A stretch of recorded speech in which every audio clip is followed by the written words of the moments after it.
Panic is, first of all, it's a realistic standalone. So for anybody who has read the Delirium trilogy, it is quite different. It's a big departure, just like the Delirium trilogy was a big departure from Before I Fall. So it's a return to realism, because Before I Fall was primarily realistic, even though there's an element of strange supernaturalism to it, because the protagonist basically dies 7 times and relives the last day of her life 7 times. But it takes place in a very contemporary, realistic, Before I Fall, wealthy setting, suburban setting.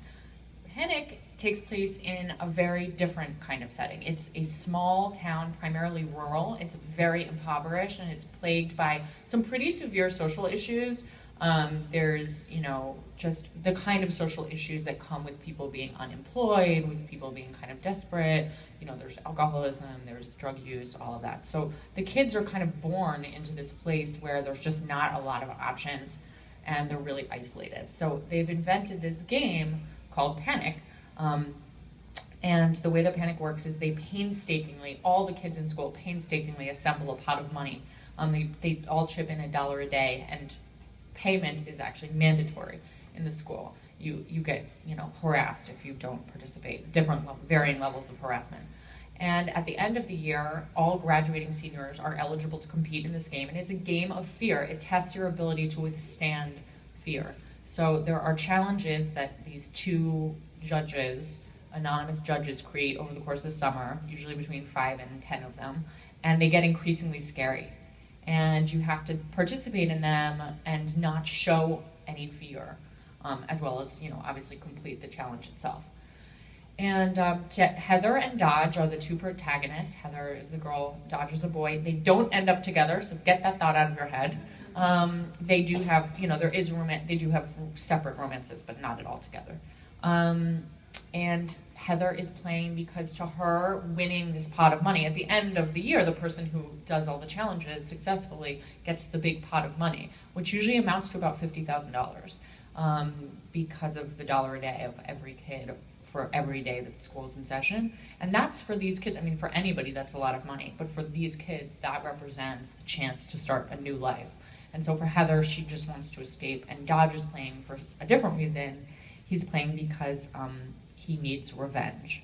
So that's it. That's what it's about. But I should say, the funny thing is it actually got, the idea for it came from kind of an unlikely place, because it came from actually, even though it's realistic and really gritty in tone and hopefully very suspenseful, I've been getting these fun tweets from people who are like, oh my God, I can't put it down. I'm biting my fingernails to shred. I'm actually panicking. I also then just got a tweet from somebody who was like, please, at Oliver Books, check out my review of your disaster of a new book. I was like, thank you. You seem like a really nice person. Thanks for making sure that I saw this today on Sunday. It's God's day. Thanks. Anyway, so it's very suspenseful, and there is kind of a grittiness because they're in situations that are really difficult. But it came from, the inspiration was from a Grimm's fairy tale that's actually very funny. Like, it's one of the few Grimm's fairy tales that's like a riotous good time. It's called The Boy Who Went Forth to Learn About the Shivers, and the length of the name is perhaps why it didn't really cotton on as much in popularity. But it's basically about this boy who's too, quote unquote, simple to understand what fear is, what the shivers are. He's like literally too dumb to be afraid.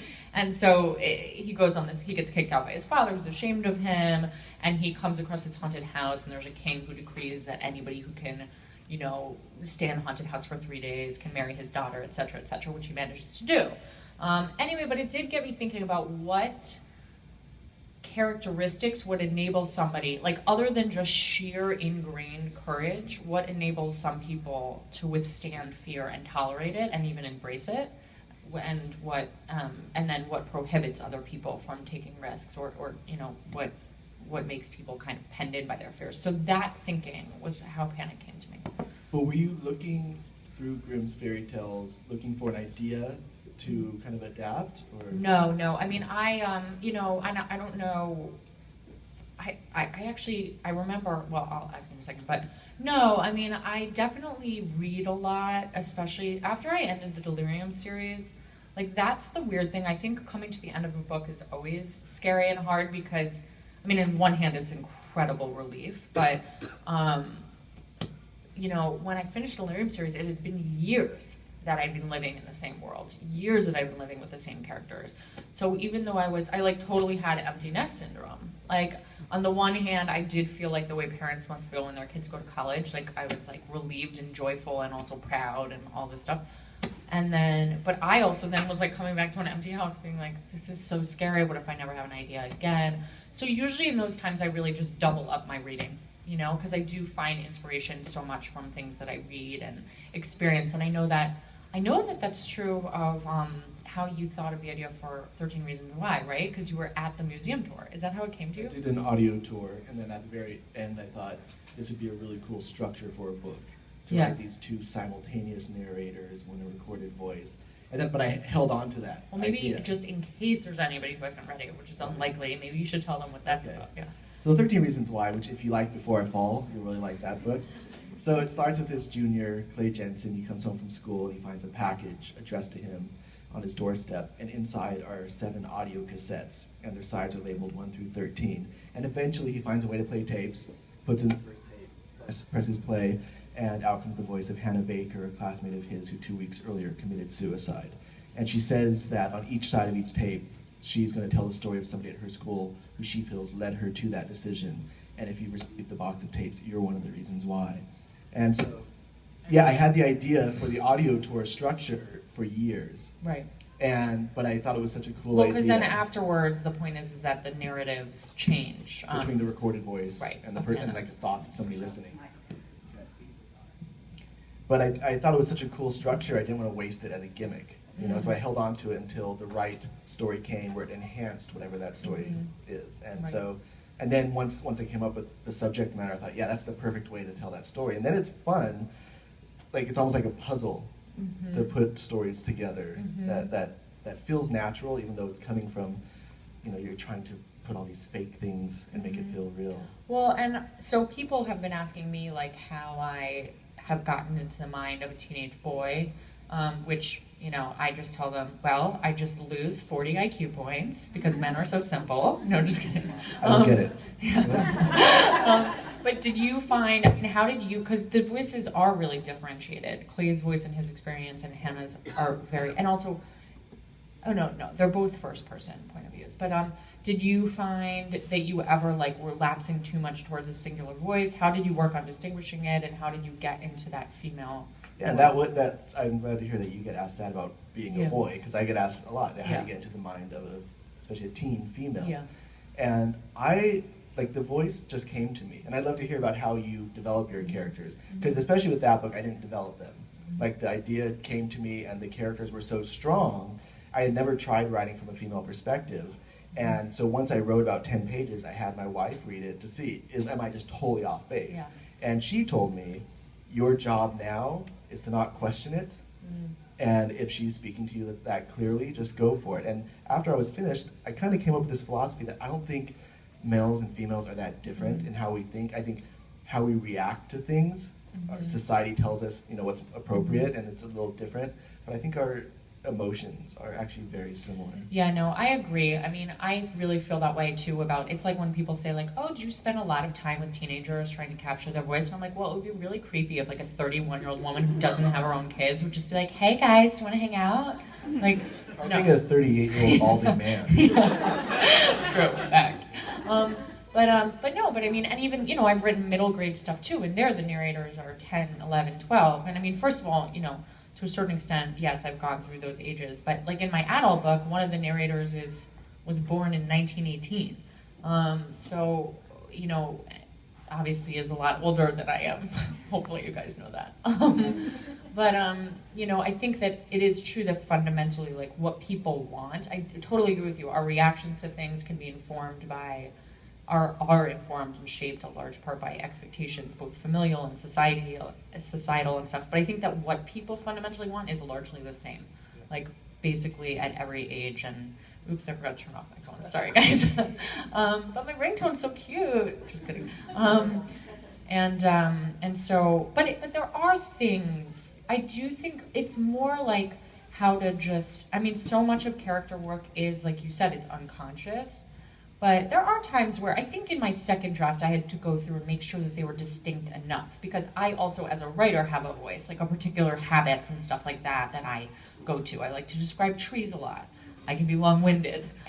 So I have to make sure that Dodge doesn't sound the same as Heather. Did you have to do editing of that? No, I it was remember pretty- the hot dog scene you had to Yeah, there were several things I had to edit because my humor was a little too strong in certain Right, cases. so, yeah. But yeah, we're you, and that's. Yeah. I always think you don't want when somebody's reading your book, you never want them to think of you. Right. And so when my editor was going through it, that's where a lot of the things she was pointing out were.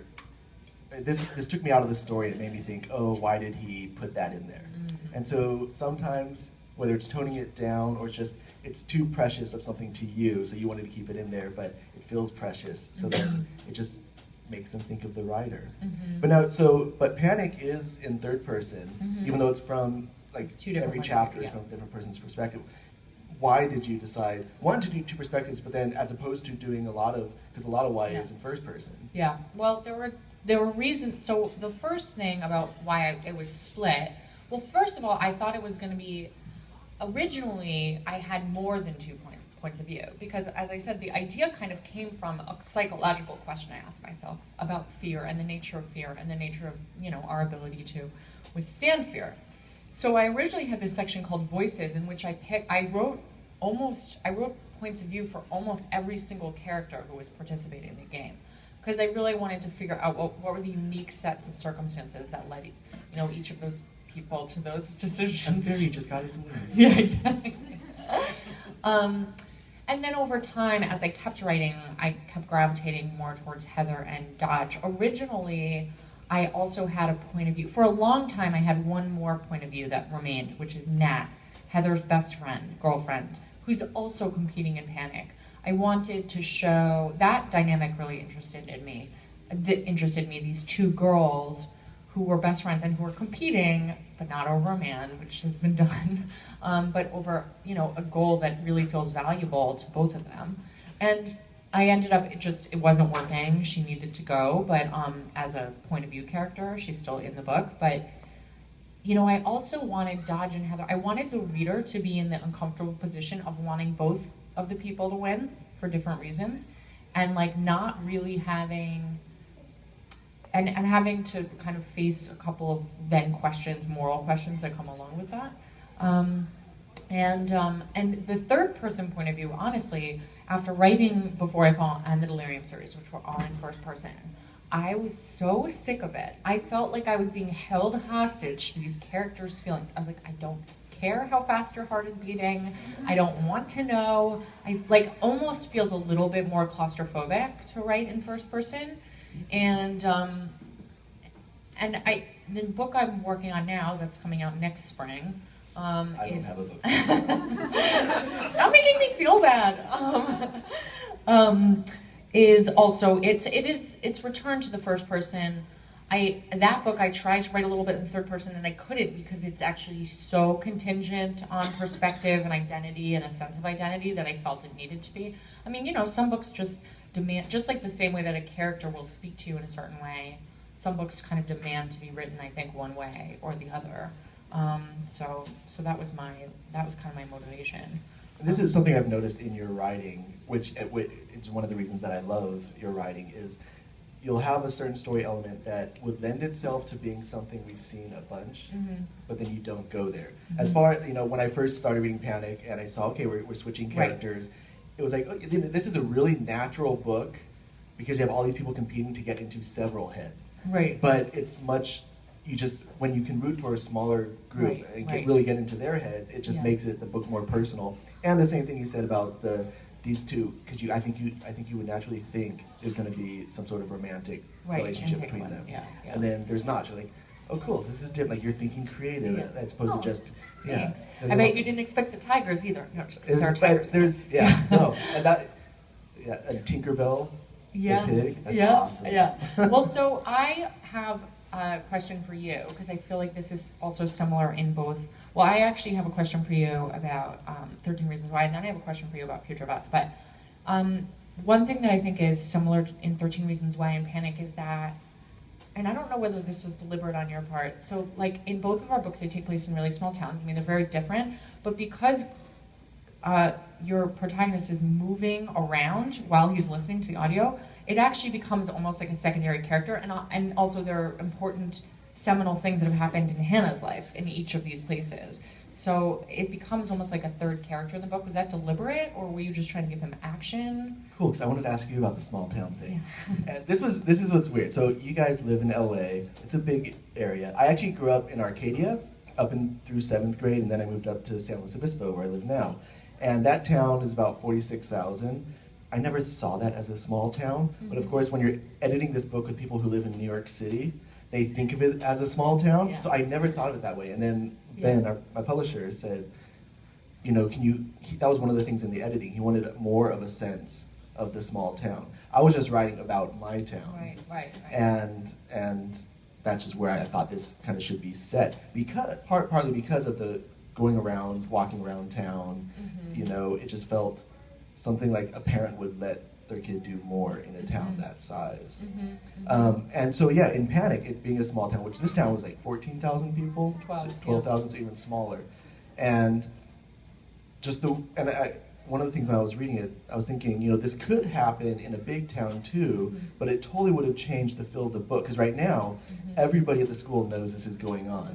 I think if it happened in New York City or something, it would almost have even more of an underground feel. Like not all the kids would have known about it, just a small group. I think it just has a cooler feel when you know all the teens in the community know about this, but are kind of hiding this. Yeah, well, thank you. I mean, partly that's based on my sense of, and there are two things I want to say. First of all, at an event I did a couple of days ago, the moderator was like, you know, it's funny, like I think, you know, when I think of small towns, I think most people think of a real sense of community, and I think of like, you know, a lot of kindness and blah, blah, blah. But, you know, this small town has all these problems. And I just kind of felt like, well, anybody who really believes that about modern small towns, like really has never lived in a small town. Because, I mean, there's such claustrophobia in a certain way, and also, you know, it's just this, I don't know. I mean, my feeling of high school and where I lived was, first of all, there was a lot of desperation to escape, even though we weren't in the kind of town that's represented in CARP. But people were just, you know, as a teen, you have no power, you have no agency, you can't really go anywhere, you have no money, and like your life is being completely run by people you may or may not think are total idiots, and they may or may not be total idiots, who knows? I mean, you know, certainly Heather's mom is in this book. And they want out, and they want to do things, and they want to party, and they want to, like, you know, have adventures and just, you know, escape themselves for a little bit. So a lot of that was in the book, and a lot of the sense of, like, in my book, like, when I was a teen, I really had a sense that there were two worlds, and, like, my friends and I and our, like, teen world was one, and then, like, there were adults, and, like, I had no idea what they were doing, and I didn't really care. And I do feel like that's a theme too in 13 Reasons Why, and that's actually partly, you know, the heartbreaking scene where Hannah finally does reach out to the guidance counselor, but the guidance counselor is so kind of dismissive and stuff like that about events that were really critical and urgent in her life. Do you get this question? I get it pretty much every stop I go, especially when I'm at schools. I think twice in all the stops I've heard this from a teen, but it's always from adults. Where were the parents? Where were the adults in the story? And you just summed it up perfectly. Yeah. When you're that age, you do have two worlds. They're just as real, but you know, and I think adults think they're more of their teens' lives than it feels like when you're a teen. Yeah, absolutely. Well, for a parent too, I mean, it makes sense, because for a parent, you know, your kids are your life. I mean, and they're not your whole life, obviously, but they are. I mean, you're responsible for them, and you care so deeply about them, and your well-being is so intricately wrapped up in their well-being. But, you know, as a teen, the adolescent years are when you go from being a child, where your parent is at the center of your world, to breaking free of that. If people didn't break free of that, they would never leave home. They would always be dependent on their parents. So, like, you have to sometimes go through these upheavals where you're completely going off in another direction, but that's also terrifying and lonely, and bad things happen, and, like, you know, that's definitely a theme in a lot of my books, because that was certainly my adolescent experience. It's not everybody's, but that was mine. And that's also why I put Anne, the character of Anne. There's a character in Panic who Heather kind of ends up working for. That's where the tigers come in. But that's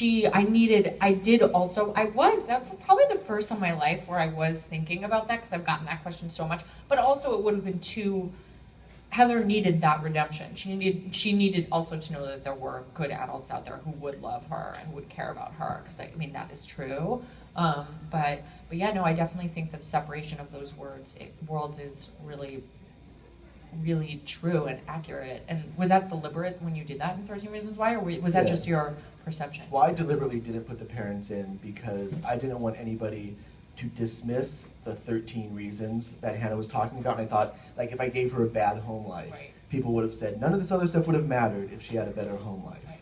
And one thing I was really curious about with Panic, and I don't know if you want to describe what some of the challenges they have to do, or if it would be a spoiler too much. And I don't know if you mentioned this, but not everybody at the school has to do these challenges. Right. Well, it's only you choose to compete. If you want to compete for this money. Yeah.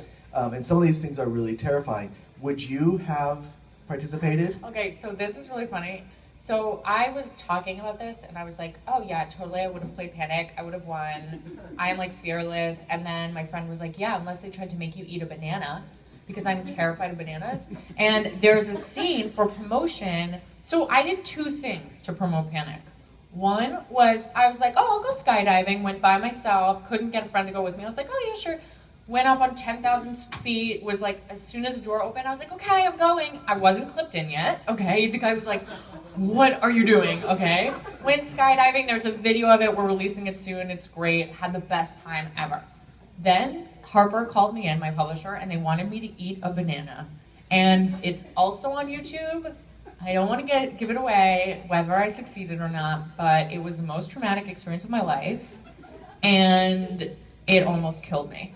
So I want to go out to lunch with you after this. No. And force feed me bananas. So wait, my question is, so in Panic 2, there's group challenges, which are mostly in the early part of the game, and then as more and more people get winnowed out, there are like individual challenges you have to do, and you better hope that at no point ever in your entire life have you expressed fear to anybody about what really makes you afraid, because they will like have used it in the game.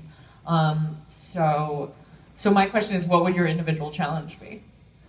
I have no idea, because it might become part of your marketing. And I Wait, exactly, I'll force you to do it. No, come on, I totally would have participated would've? in Panic. Yeah? I totally would have, because I thought it was invincible. I still think I'm invincible. Yeah. I'm sure I could do great in it. Yeah. I don't know if I could win. I think I would win. But I don't know that you're scheming enough and I'm not mean scheming enough. Yeah. I'm not competitive. Yeah. At all. So you were just like do deathly terrifying Yeah, things just because you're not competitive? Oh, you have? Yeah. Oh, nice. Yeah, I okay. loved it. I loved it. Yeah, I it would is totally fun. do it again. It is fun. So you have no fears, not even of any fruits or vegetables? Kumquats. Really? Just the name. Like, I what know. do you call it a No, it's kumquat? true. It's like it's an alien thing. Yeah. Okay, I'm gonna switch topics slightly and talk about Future of Us, which you wrote with Carol Mack.